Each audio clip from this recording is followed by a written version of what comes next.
My name is Emily. I'm 31 years old. I work as a benefits planner for a life insurance company.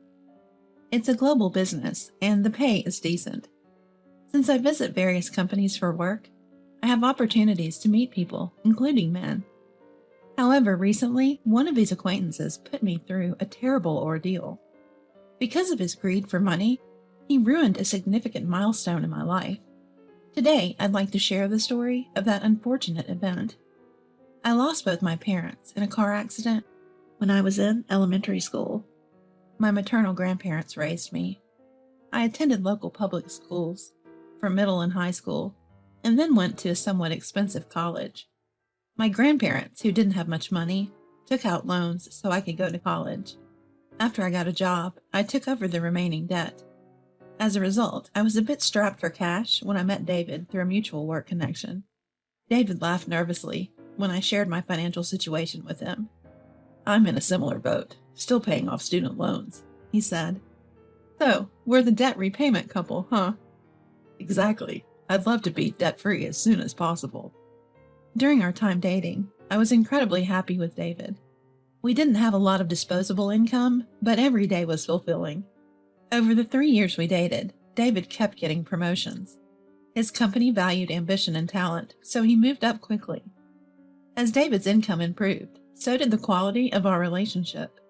I also picked up the pace on my debt repayment, not wanting to be left behind. David always had kind words for me. "Don't push yourself too hard, Emily. If you collapse, I'll be ruined too. You're the reason I can work hard like this." "Thank you. It's nice to hear that. Don't push yourself too hard either. You're the reason I can keep going too." We supported each other emotionally, helping each other get through our tough daily jobs. Looking back, that period of my life was fulfilling and purposeful. During this high point in our lives, David finally proposed to me. "I want you to be by my side forever, as partners, supporting each other." I'm so happy. Thank you. Likewise, I look forward to our future together. We decided to rent a new condo and move in together. Both of us earning well, I felt our relationship strengthened.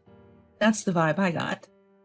This was a little before we actually started living together. I met David's parents. They were thrilled to meet me.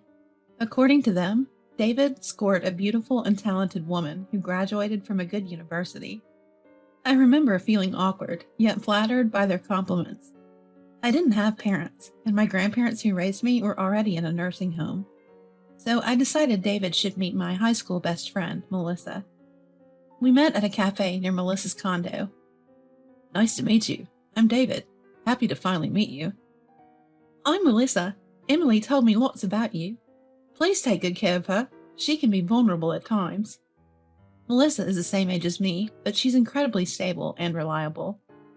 I was always the little sister figure, leaning on her for support. The big turning point came a few months after this initial cafe meeting, and once again, Melissa would come to my aid. In any case, introducing David to my best friend went off without a hitch. David and I decided it was time to dive into wedding planning. Around this time, we began planning. David's work started demanding more of him. Even on days we planned to go dress shopping, urgent calls would come in. "I have to work this weekend. I know it's a big day for us. I'm really sorry." "It's okay. I'll try on the dresses, snap some pictures, and we can pick one later." "Thank you. I'd rather be there in person, but I appreciate the gesture." David was genuinely busy around this time. He was working almost every weekend, and even had work trips during the week. I was pretty much planning the wedding by myself, which was exhausting since I had my job too. But all the hard work paid off. The ceremony and the reception exceeded our expectations. My coworkers livened up the party with performances, and Melissa gave a touching speech. My grandparents, who are in a nursing home, sent their blessings through a video message. After waving goodbye to the last of our guests, David and I finally had a moment to relax in the backstage room. I remember David casually checking his phone right after our small talk. The surprised look on his face. David left the table while on the phone. I thought he might be having some work trouble. But little did I know, something was changing behind the scenes. A change big enough to affect both David's and my life. In the backyard of the venue, there was a steep staircase for staff to use. In my gown, I had to pass by those stairs to change. The staff were distracted by someone calling from across the hallway. I think it was in that moment when I was off guard. My body flew through the air, someone screamed, a powerful impact, and a series of intense pain overwhelmed me. I fell down the steep stairs in my gown and lost consciousness. When I came to, I was lying in a hospital bed. Bandages were wrapped around my arms and legs, and I was bruised and scraped all over. No broken bones, just bruises and contusions, and thankfully my brain activity was normal. The nurse explained that I had fallen down the stairs at the venue. I had no idea how it happened.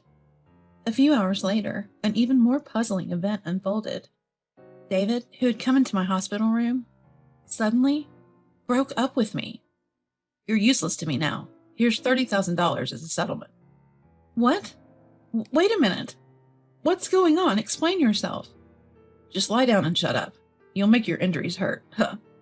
I told you, you're useless to me now. I found another woman I love. I'm marrying her. Sorry, Emily." Are you kidding me? We just had our wedding ceremony, and now this? "But we haven't filed the marriage certificate yet. Was waiting for our anniversary to file the paperwork. Turns out, it was the right call. Never thought this would happen." David looked genuinely happy. He couldn't care less about my injuries or suffering. "I'll give you all the wedding gifts as a get-well-soon present. Bye." Wait, David? David? He didn't hear me. David left laughing. I cried, clinging to Melissa, who had come to visit me. Tears streaming down my face, I told her everything. Melissa silently patted my head, listening until the end. "It's been so tough. I'm furious this happened to you, Emily. Focus on healing. For now, I'll look for the culprit." "The culprit?" "Yes, the culprit. The person who pushed you down those stairs. I suspect it's David. He's definitely off. He was even laughing." "Laughing when?" "I was waiting for you to change, so we could leave together. Then ambulances showed up, and it was chaos. They said you had fallen down the stairs. That's when I saw it. As they were carrying you, he had this nasty smile on his face. Just imagining it sent chills down my spine. Did David push me down the stairs? What could he possibly gain from it? Anyway, I decided to focus on healing, just like Melissa advised me. As my physical wounds began to heal, so did the wounds of my heart. My deep sorrow turned into fierce anger. I couldn't rest until the responsible parties were held accountable. My heart, once soaring with happiness, now became consumed with thoughts of revenge. A few weeks later, Melissa and I lured David to a cafe. We had gathered all the evidence we needed and were ready for payback. I was set on getting even. David seemed different than when we were dating. He was dressed flamboyantly and was wearing accessories that he never wore before. In a good mood, David handed me an envelope. "What's this? A stack of cash? What's the meaning of this?" "It's a get-well gift. Good to see that both your scars and bruising have healed up." "How generous of you. Do tell, what brought this on?" "Yeah, why don't you explain yourself? Why did you betray Emily?" David's smirk only became more nauseating. He looked so smug that it was creepy. "Actually, the woman I've been seeing won $10 million in the lottery." $10 million? "Yes, so what's 10,000 or 20,000 to me now?" Apparently, David had been involved with another woman even before we were married. She hit the jackpot right after our wedding ceremony. David changed his mind after learning about it. And in a fit of excitement, he pushed me down the stairs. He must have thought he could smoothly transition into a new life with her once I was out of the picture. What a selfish man. I felt the flames of revenge burn deep within me. "I can't forgive you. I'll report you to the police." "Whoa there. Don't make it sound like I pushed you. There's no evidence. The staff said you slipped and fell." "True. That's what the staff testified. but they only reported what they saw. Melissa had done her own in-depth investigation. I asked the venue staff to show me all the security footage. On one of the tapes, there's a brief moment that shows a hand pushing Emily's back. Startled, Melissa showed David her phone. It was a freeze frame of the moment of the crime. The color of the perpetrator's clothes? It matches the frock coat you were wearing. Nobody else at the venue was wearing that color that day. No way, you've got to be kidding. Gone was his earlier confidence. David began to tremble and turn pale. He seemed to have given up. He became forward and apologized deeply. Please, I beg of you, don't tell anyone. Just spare me from the police. So you admit you're a criminal. Will you turn yourself in, or should I call the authorities? What's it going to be? Ugh, damn it. David left the cafe with us and immediately turned himself in at the nearest police station. He tried to hire a lawyer for a settlement, but I refused. In the end, David was charged, found guilty, and fined. I also didn't forget to go after David's mistress, whose name I got from him, Rebecca. I called her to meet me, fully intending to get an elaborate apology. To my surprise, she showed up in the cafe in rather plain clothes. My memory was still vivid with David's flashiness the day we reunited. I had thought the one who won the $10 million would be just as flashy. I'm really sorry for the trouble I've caused because of me. Well, he was blinded by your $10 million, too. About that $10 million? Rebecca revealed a shocking truth to me. I couldn't help but believe her tearful plea. She apologized many times. After that, without saying a word to David, she quietly disappeared. Several weeks later, I got a call from David on my mobile phone. He wanted to meet and talk. He seemed pretty desperate. Of course, I understood why. When I met David again, he was much more modestly dressed than before. I can't get in touch with Rebecca. Do you know where she is? Why would I know where your $10 million lady is? Right, yeah. Listen, Emily, I've given you a total of $40,000, right? No, it's actually $60,000 if we include the compensation. Is that so? I hardly remember. Can you return half of that money? Or even just $10,000? No, but I do have some valuable information to give to you. Information? Yes, information that's very important for you. I took out my mobile phone and played a pre-recorded video. David's eyes widened. It was Rebecca. I had recorded her before she left town. David, I have to apologize to you. I'm really sorry. The story about me winning $10 million in the lottery was a lie. I lied because I couldn't bear the thought of you marrying someone else. A lie? The whole $10 million story was a lie? I'm truly sorry. I just apologized to Emily as well.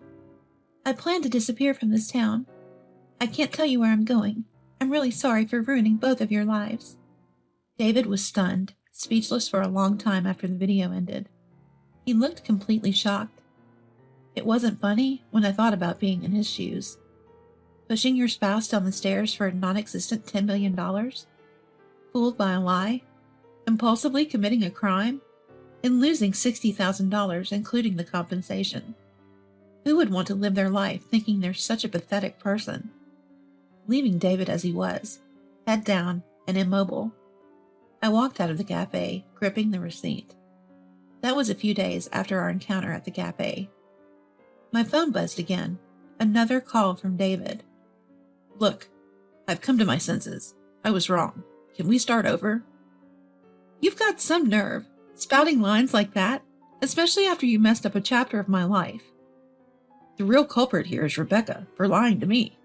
If she hadn't lied, so you wouldn't have pushed me down the stairs blinded by greed. Cut it out. You were already the worst when you cheated on me. Who would give a man like you a second chance? Those $10 million from Rebecca exposed the real David. In that sense, I could almost thank her for her lie. It saved me from wasting my life on a worthless man. David tried to keep the conversation going, desperate to keep me on the line. It was a pathetic and futile struggle. I ended the call, feeling like I was pushing away someone who was desperately chasing after me. David had quit his job long ago, banking on Rebecca's $10 million lie. Now, it seemed he had to find new work. Melissa told me this as we shared drinks at my place over the weekend. She'd run into David in town and heard it straight from him. He can't get steady work because of his criminal record. Last I saw him, he was delivering food on a bike. So he's doing delivery. Sounds like gig work. Seems that way. He's doing whatever he can find. Melissa shared some of David's job hopping history. Traffic control for road work, janitorial services, lunchbox factory staff, warehouse worker. He looked worn out, all tanned and sunburned. I told him this is karma for betraying Emily, and he nodded. If he's aware, that's good. I hope he continues to repent for the rest of his life. Would you consider starting over with him if the chance came? No way! A man who would push a bride down the stairs in her wedding dress? Are you kidding? Melissa and I laughed heartily at that. Even if he threw $10 million my way, I'd still decline. A few days later, David contacted me again. Can you lend me $100? I'm really struggling here. No way. Please don't contact me again, and no following me. If you do, I'm going to the police. Wait, Emily, I'm really sorry. Don't you dare call me by my first name. I hung up and immediately blocked David's number. If he crosses a line, I have no problem reporting him. My post-David life has been pretty smooth. I got a good settlement, and he even paid for the venue. My grandparents in the nursing home and my coworkers all sympathize with me, which is to be expected. Anyone would feel sorry for a bride betrayed right after her wedding. But I'm not overly pessimistic about my current situation. My career is thriving, and my personal life is fulfilling. Melissa and I are even thinking of going to a single event. Having a divorce history isn't going to hold me back. I'm strong enough to make my fall down the stairs a talking point. Life has so much more in store. I'm going to find someone amazing and build a happy home.